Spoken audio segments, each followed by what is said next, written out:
안녕하세요. 저는 서울 아산병원에 근무하는 가정의학과 전문의 전성훈이라고 합니다. 우리가 코로나 사태로 인해서 같이 만나지 못하고 올해에도 화면으로 만나게 됐습니다. 빨리 코로나 사태가 종식돼서 강의실에서 같이 만나고 질문도 받고 대면으로 할 수 있는, 강의할 수 있는 시간이 빨리 왔으면 좋겠습니다.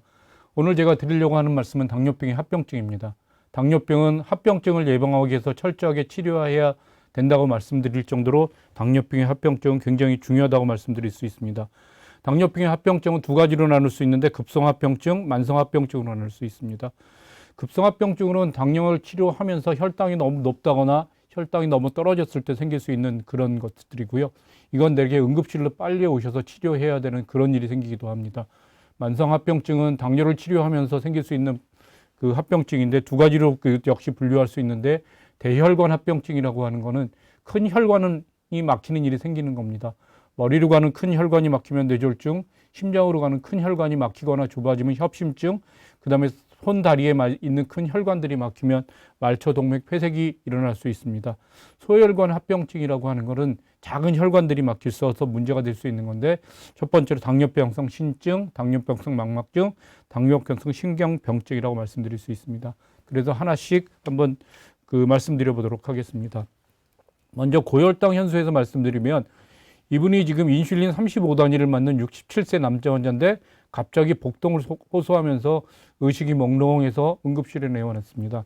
이분이 응급실에 내원하기 전에 며칠 전에 감기를 앓으면서 본인은 지금 상태가 굉장히 안 좋다고 힘이 없다고 생각하면서 밥을 좀 많이 먹어야겠다고 생각해서 짜장면 2그릇 먹고 아침 점심 먹고 그다음에 믹스커피도 맛있게 마시고 이러면서 혈당이 갑자기 높아져서 정신이 없어서 병원에 왔습니다. 병원에 갑자기 와서 병원에서 검사를 해보니까 혈당이 800 정도 나왔고 당화혈색소는 9.8% 나왔습니다. 소변 케톤이 양성으로 나왔는데 진단은 당뇨병성 케톤산증, 고혈당성산증이라고 하는 겁니다. 케톤산증이라고 하는 건 어떻게 생기냐면 혈당을 올리기 위해서 지방이 분해돼서 케톤바디가 생기면서 케톤산증이라고 하는 게 생기는 건데 그때 갑자기 복통이 특징적으로 생기는 걸 알 수 있습니다. 그래서 이분 환자는 너무 한꺼번에 음식을 많이 먹었기 때문에 문제가 생기는 건데 기존은 인슐린이 부족해서 우리 인슐린이 있어야만 우리 몸속에서 혈당을 사용할 수 있는데 우리 몸속에서 혈당을 사용하지 못하니까 피 속에서 혈당은 많이 높아져 있지만 우리 몸속에서 사용할 수 있는 혈당이 없어서 혈당을 올리기 위해서 지방을 분해하는 거고 그 다음에 지방을 분해해서 케톤바디가 되는 거고 그 다음에 우리 피 속에 있는 혈당은 굉장히 높기 때문에 혈당이 높게 되면 혈당을 많이 없애기, 혈당을 빼기 위해서 소변이 굉장히 많이 늘어나게 됩니다. 그래서 상대적으로 탈수가 아주 심각한 문제가 생기는데 이럴 때 정신을 잃는 그런 일이 생길 수 있습니다. 이 환자 같은 경우에는 우리가 인슐린을 맞을 때 아니면 당뇨약을 먹을 때 여러 가지를 조정하게 하게 되는데 당뇨라고 하는 건 제일 어려운 점이 뭐냐면 먹는 약, 그 다음에 인슐린, 운동, 그 다음에 우리가 먹는 음식 이 모든 것에 영향을 미치고 스트레스를 받는다거나 생활 환경에 모든 것에 영향을 미치기 때문에 그런 것들을 다 철저하게 조절하시는 것이 중요하십니다. 다음 환자를 보면 저혈당성 호르몬인데 이분은 67세 여자분인데요. 인슐린 40단위하고 당뇨병을 복용하는 여자분입니다. 이분은 의식이 없는 상태에서 집에서 발견돼서 응급실에 오게 됐는데 이분은 어떤 일을 겪게 됐냐면 전날 저녁에 혈당 검사를 해보니까 식사 후에 300이 넘어서 혈당이 굉장히 나쁘다고 생각한 거예요.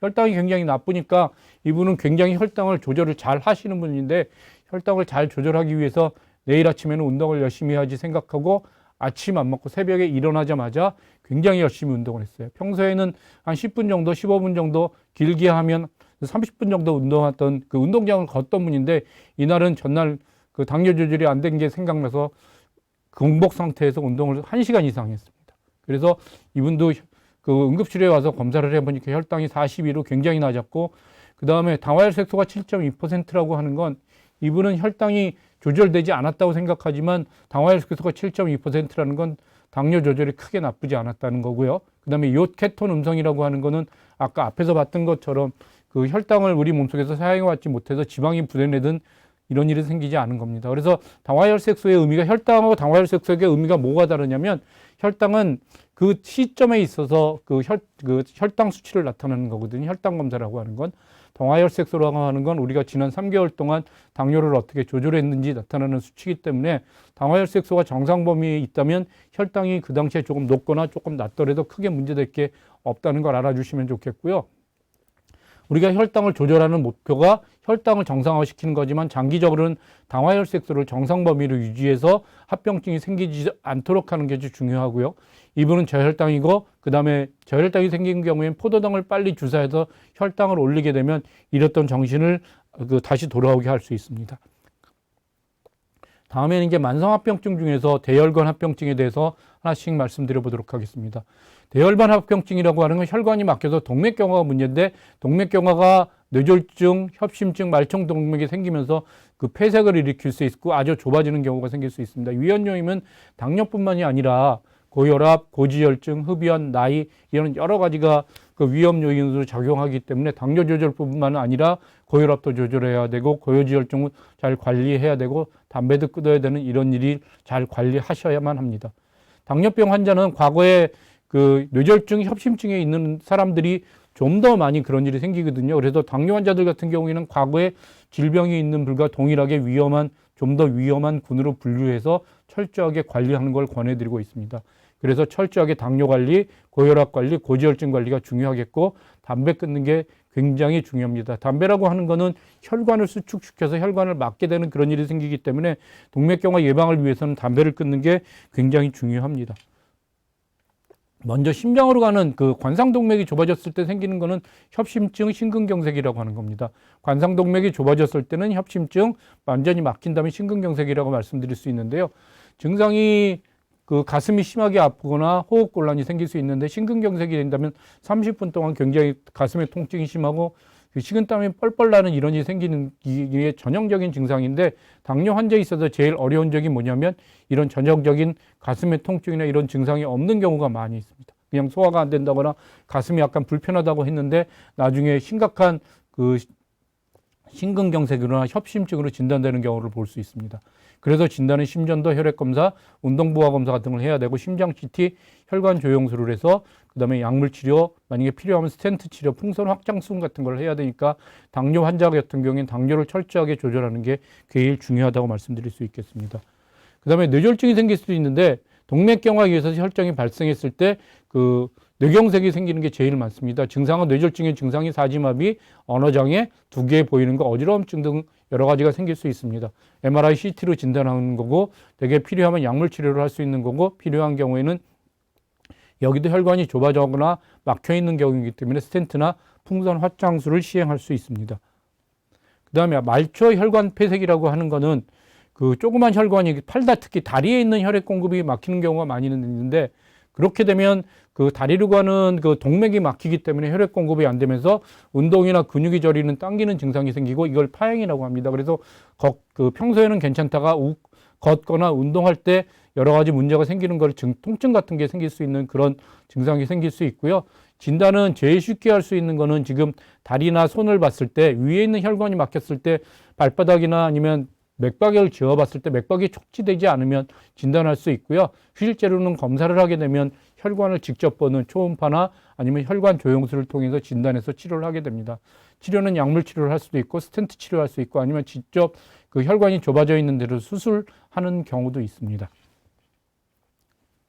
다음에는 신증에 대해서 말씀드리려고 하는데요. 당뇨병성 신증에서 제일 먼저 나타나는 게 미세 단백뇨라고 하는 겁니다.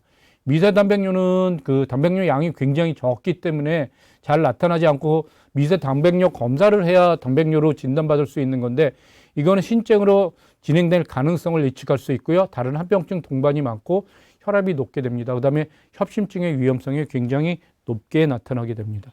그래서 당뇨병성 신증을 진행하는 단계를 보면 제일 처음에 미세 단백뇨라고 해서 정밀 검사를 했을 때만 나타나는 단백뇨를 볼 수 있고 이건 소변 검사했을 때 잘 나타나지 않기도 하기 때문에 미세 단백뇨를 1년에 한 번 정도 소변 검사하고 혈액 검사를 통해서 진단할 수 있고요. 이때 해야 될 거는 혈당 조절, 혈압 관리, 단백질 제한식이라고 하는데 신장에 나쁜 게 단백질이기 때문에 단백질을 적게 먹어야 되는데 이때 말씀드리는 건 단백질은 킬로그램당 몸무게 1kg당 1g 정도를 먹게 되나 60kg이신 분들은 대개 60g 정도의 단백질을 섭취하도록 그렇게 권유하고 있습니다. 그래서 너무 많은 단백질을 먹지 않도록 주의하는 게 제일 드리고 싶은 말씀이고요. 그다음에 단백뇨가 나왔다 안 나왔다 하고 그다음에 지속되면 지속독 단백뇨라고 해서 단백뇨가 소변 검사할 때만 나타나게 됩니다. 이때는 신기량이 떨어져서 저 단백질 식사를 더 적게 먹어야 되는데요.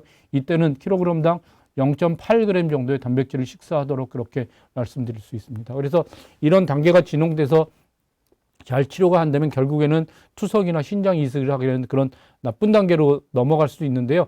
미세 단백뇨가 안 생기도록 그 혈당 조절하는 게 제일 중요하고, 그다음에 미세 단백뇨가 생겼다고 하더라도 혈당 혈압 관리를 철저하게 해서 그 진행되지 않도록 그렇게 열심히 관리하는 게 굉장히 중요합니다.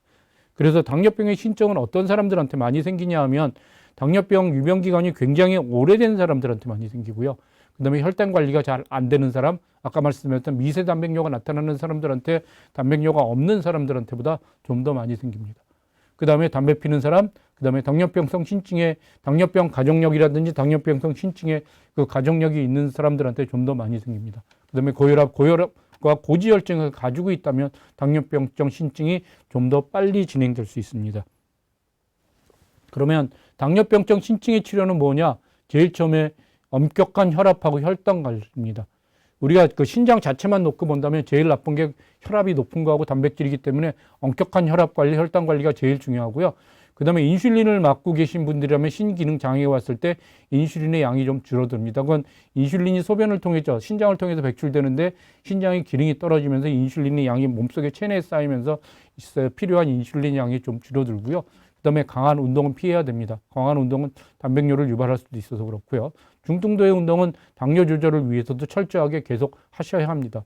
우리가 이렇게 그 신증이나 이런 것들이 생겼을 때 여러 가지 우리 몸속에 좋다고 하는 것들을 치료하라고 권유하는 주위 사람도 많고, 그 다음에 그 한방에서도 완치될 것처럼 얘기하는데, 그 솔직히 제가 정확하게 말씀드리면 신장에 좋은 한방약은 없습니다. 그래서 우리가 필요한 약을 오히려 안 먹어야 하는 거기 때문에 꼭 필요하지 하지 않은 약은 섭취하지 않아야 하기 때문에 한방약은 전혀 도움이 되지 않습니다. 그래서 철저한 혈압 관리, 혈당 관리가 중요하다고 말씀드릴 수 있겠습니다.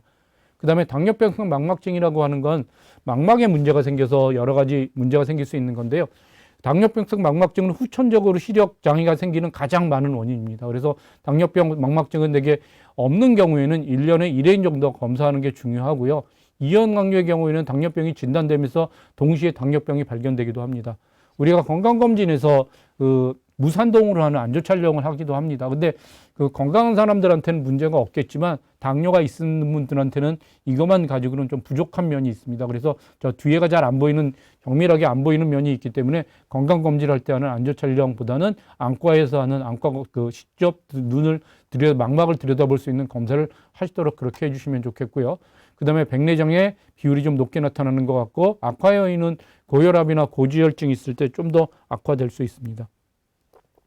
그 다음에 당뇨병성 신경증은 뭐냐면 발바닥이 저리고 그 다음에 통증이 생기는 걸 말씀드리고요. 그 다음에 발의 정기적인 진찰이 굉장히 중요합니다. 그 다음에 스트레칭이 유용하고 필요하면 그 약물 치료를 하고 철저한 금연이 중요한데, 금연이 그 발로 가는 혈관을 특히 막는 그런 문제가 많이 생깁니다. 그 당뇨병성 신경증은 신증이나 그 다음에 그 망막증하고 달리 초기에도 나타날 수 있어서 당뇨병 초기에 많은 치료를 할 수 있는 경우가 필요할 수 있으니까요. 만약에 생긴다면 약물 치료를 병행할 수 있도록 그렇게 해주시면 좋겠습니다. 그 다음에 이제 제가 합병증 쪽에 당뇨병성 족구병변이라서 말씀드릴 수 있는데, 이게 중요한 게 뭐냐면 당뇨에서 상처가 생겨서 혈관 합병증이나 신경 합병증이 동반되면, 첫 번째로 혈관 합병증이 동반되면 혈액 공급이 잘 안 되고요. 신경 합병증이 동반되면 통증이나 이런 걸 잘 못 느끼거든요. 그래서 다리에 상처가 생겼는데 그걸 잘 모르고 치료되지 않고, 그 다음에 이게 저 심한 경우에는 절단하는 경우가 생길 수 있어요. 그래서 우리가 제일 중요한 게 뭐냐면 운동하고 나서나 그 다음에 발에 상처가 생기지 않는지 그런 걸 굉장히 잘 봐야 되고요. 그 다음에 그 발톱 깎을 때 특히 유의하시도록 그렇게 잘 신경 써 주시면 좋겠습니다. 그래서 이제 합병증에 대해서 다 말씀드렸고요. 중요한 몇 가지만 더 말씀드리도록 하겠습니다. 맨 처음에 말씀드리고 싶은 건 식단이에요. 두 가지 식단이 있는데, 지금 불균형 식단이라고 해서 이게 나쁜 건 여러분이 아시겠지만 어떤 느끼기에는 여기는 지금 보면 밥, 콩나물국, 시금치, 그다음에 감자볶음, 김치, 그다음에 여기는 감자볶음 대신에 그 갈치튀김이 들어와 있으니까 이게 지금 야채 위주의 그다음에 그런 식단을 했으니까 이게 훨씬 더 좋을 거라고 생각해서 흔히들 이런 음식을 먹게 되고요. 이런 음식이 좀 몸에 나쁠 거다. 뭐 여기 고기 들어가면 더 나쁠 거라고 생각하는데 우리가 당뇨를 떨어뜨리기 위해서는 제일 중요한 게 뭐냐면 그 곡류, 탄수화물을 줄여야 되는데 이 식단에서는 지금 밥하고 감자하고가 탄수화물이에요. 그래서 굉장히 혈당을 급격하게 올릴 수 있는 식당이에요. 여긴 지금 어육류가 없는데 우리 지금 한국 사람들이 먹는 음식에서 제일 부족한 게 뭐냐면 단백질하고 칼슘이거든요. 그래서 여기 지금 부족하다고 불균형적인 식당이라고 들어가 있는 게 뭐냐면 단백질이 전혀 없어요. 그래서 식사를 하게 되면 혈당이 금방 올라가게 되거든요. 그래서 여기 식당은 지금 흰쌀밥, 그 다음에 미역국, 김치, 그 다음에 그 생선구이, 그 다음에 쌈채소가 있어요. 그래서 이게 좀 그 쌈채소가 중요하죠. 생선구이가 중요한 이유가 뭐냐면 단백질이 들어가 있는 거거든요. 그래서 단백질이 들어가 있으면 지금 혈당을 올릴 수 있는 탄수화물은 현재는 밥뿐이 없기 때문에 혈당을 그렇게 올리지 않아요. 그래서 우리가 그 혈당을 관리하는 측면에서 식사에서 가장 중요하게 생각할 게 뭐냐면 식사에 들어있는 단백질의 양이 탄수화물의 양이 얼마나 많은가예요. 현미밥을 먹는다거나 아니면 잡곡밥을 먹는다거나 이랬을 때 그 혈당이 늦게 올라가는 거지 그게 혈당이 천천히 올라가는 거지 안 올라가는 것이 아니기 때문에 그 탄수화물의 양을 줄이는 게 제일 중요합니다. 그래서 여기 들어있는 것처럼 탄수화물, 단백질, 그 다음에 채소류 이게 골고루 들어있는 음식을 드시도록 하시고요. 그 다음에 우리가 피했으면 하는 음식들은 그 혈당을 직접 올리는 그런 음식들을 좀 피했으면 하는데 거기에 종류와 탄수화물이 굉장히 많이 들어있는 그런 음식인데 첫 번째로는 하얀 쌀밥, 그 다음에 그 밀가루로 만든 거 설탕이 많이 들어있는 걸 피하셨으면 좋겠고요. 그 다음에 두 번째로는 우리 연세 드시는 어르신들이 혈당이 제일 많이 올라가는 음식이 뭐로 밝혀졌냐면 믹스커피로 밝혀졌어요. 믹스커피를 먹으면 거기에 설탕이 굉장히 많이 들어서 혈당을 바로 올리니까 믹스커피는 드시지 않도록 그렇게 주의해 주시면 좋겠습니다. 그래서 음식 조절을 철저하게 했으면 좋겠고 음식 조절에서 제일 중요한 게 뭐냐면 탄수화물의 양을 줄이는 게 중요하고 근데 단백질은 그 신증이 있거나 이런 사람들한테는 문제가 돼서 줄여야 되겠지만 그렇지 않다면 신증이 없거나 일반적이거나 당뇨병을 치료하는 사람들한테는 그 단백질이 부족하지 않도록 그렇게 드시는 것들이 중요합니다. 그래서 곡류, 어육류, 채소류, 그 다음에 이런 것들을 골고루 적절한 양을 드시는 게 제일 중요하다는 말씀 드리겠습니다. 그 다음에 이제 당뇨병 환자의 그 운동에 대해서 말씀드리려고 하는데요. 운동은 어떤 것들이 중요하냐면 그 유산소 운동 위주로 하는 거고요. 그 다음에 근력 운동을 병행해야 된다고 생각하는데 제가 들어본 사람 중에서는 잘못 알고 있는 게 뭐냐면 유산소 운동은 안 하고 근력을 느껴요. 근력 운동을 해서 근육만 늘린다고 생각하는데요. 두 개를 병행하는 거고 주로 해야 되는 운동은 유산소 운동을 위주로 하는 거고 근육이 생기면 근육에서 인슐린의 저항성이나 이런 게 많이 떨어지기 때문에 그 혈당을 떨어뜨릴 수 있는 그런 역할을 할 수 있어요. 그래서 근력을 늘리는 게 중요하긴 하지만 중요한 건 유산소 운동을 위주로 하는 거고요. 운동의 종류는 수영, 걷기, 자전거 타기 등을 말씀드릴 수 있고요. 어르신들께서는 그 관절염이 없다면 수영 같은 거 병행하셔도 좋고요. 무릎 아픈 관절염 같은 게 있으시면 평지 걷기 같은 게 제일 좋겠고요. 그다음에 운동 강도는 심박수가 100회에서 110회 넘어가지 않도록 그렇게 하고 운동이 익숙하시면 맥박수를 조금 올라가도 관계없습니다.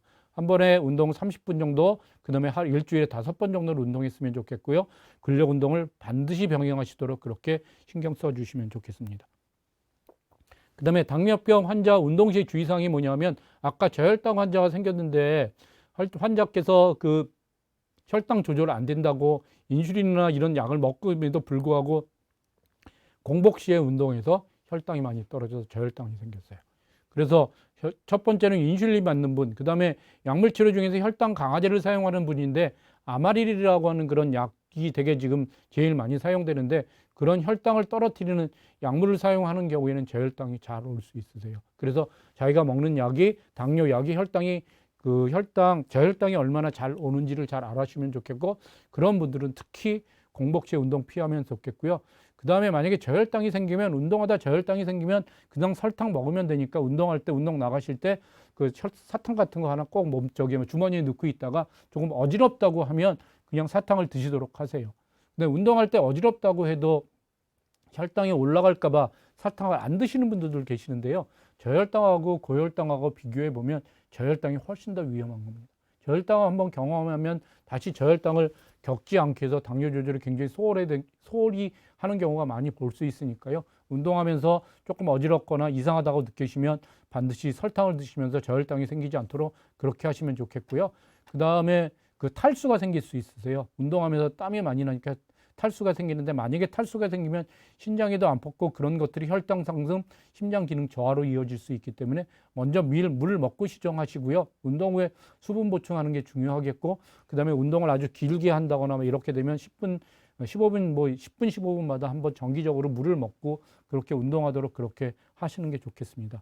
그 다음에 말초 신경병증이라고 하는 건 뭐냐면 그 발이의 상처가 많이 날 가능성이 있어요. 그래서 잘 맞지 않는 꽉 끼는 신발을 신는다거나 그다음에 운동 경우에 상처가 생겼을 때 이런 일이 많이 생길 수 있으니까 그렇게 꼭 확인해 주시면 좋겠고, 건조를 유지하시는 게 중요하겠습니다. 다시 한번 말씀드리면 저혈당, 탈수, 그다음에 발에 상처 나지 않도록 관리를 잘 해주시면 좋겠습니다. 이제 당뇨병 관리에 대해서 전반적으로 한번 말씀드리도록 그렇게 하겠습니다. 첫 번째로는 식사에 대해서 말씀드렸지만, 제가 아까 말씀드렸을 때 그 탄수화물에 대해서 많이 말씀드렸는데, 첫 번째로는 그 적절한 양을 먹는 게 중요해요. 많게 먹으면 안 됩니다. 당뇨병 병원에서 입원하시면 하루에 몇 칼로리 이렇게 지정해 주는데, 이게 보면 되게 마음껏 먹는 게 아니라 조금 부족합니다. 그래서 적은 양 먹는 게 중요하고, 그 다음에 규칙적으로 섭취해야 합니다. 이게 지금 언제 아침에 먹었다, 점심 먹었다, 이거를 정기적으로 먹어야만 우리가 혈당이 그렇게 크게 거기에 맞춰서 약 처방하고 거기에 맞춰서 그 문제 없도록 관리할 수 있으니까 너무 많이 먹지도 않고 규칙적으로 섭취했으면 좋겠고요. 그 다음에 같은 양이라도, 그 다음에 탄수화물이라도 건강한 탄수화물을 먹었으면 좋겠고, 그것들이 낮은 낭지수라고 해서 혈당이 빨리 올라가지 않는 그런 것들, 아까 말씀드렸던 혈당이 빨리 올리는 밀가루, 그 다음에 흰쌀밥, 설탕 같은 걸 피하시면 좋겠고요. 운동 열심히 하시면 좋겠고, 규칙적으로 근육 운동을 병행하시는 게 중요하겠고요. 스트레스를 갖게 되면 스트레스 호르몬이 우리 몸속에서 나오는데, 그건 다 혈당을 올리는 쪽으로 작용하기 때문에 스트레스를 관리하는 게 중요하고요. 그 다음에 우리가 자면서 11시부터 3시까지 잠을 잘 주시면 그 시간에 혈당이 떨어뜨리도록 작용할 수 있는 호르몬이 분비되는 걸 알 수 있습니다. 그래서 이렇게 운동 열심히 하고, 그 다음에 식사 관리 잘 하고, 병원에서 준 약 잘 먹고, 스트레스 걸리지 않도록, 스트레스 생기지 않도록 잘 관리하시고, 그 다음에 수면의 질을 높이는 이런 그 생활 습관을 가시도록 그렇게 하셨으면 좋겠습니다. 그래서 이상 말씀드렸는데요. 다시 한번 요약해서 말씀드리면, 당뇨병의 합병증이라고 하는 건, 급성 합병증은 고혈당이나 저혈당으로 말씀드릴 수 있는데, 고혈당은 되게 관리를 잘 못해서 너무 식사를 많이 한다거나 이럴 때 생길 수 있으니까 그런 관리를 잘 하시도록 그렇게 하시면 좋겠고요. 저혈당은 되게 약이 과하거나 공복 시에 운동할 때 생길 수 있으니까 그런 때를 대비해서 운동할 때 사탕 같은 거 준비하시면 좋겠고요. 만성합병증은 큰 혈관이 막히는 일이 생길 수 있고, 그거는 그 뇌졸중, 그 다음에 협심증, 말초혈색, 폐색이 생길 수 있는데, 그거는 당뇨뿐만 아니라 당뇨, 고혈압, 고지혈증, 담배 끊는 게 중요할 것 같고요.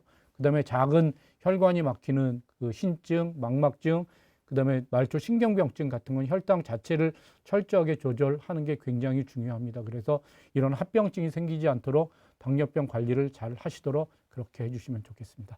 이것으로 마치겠습니다.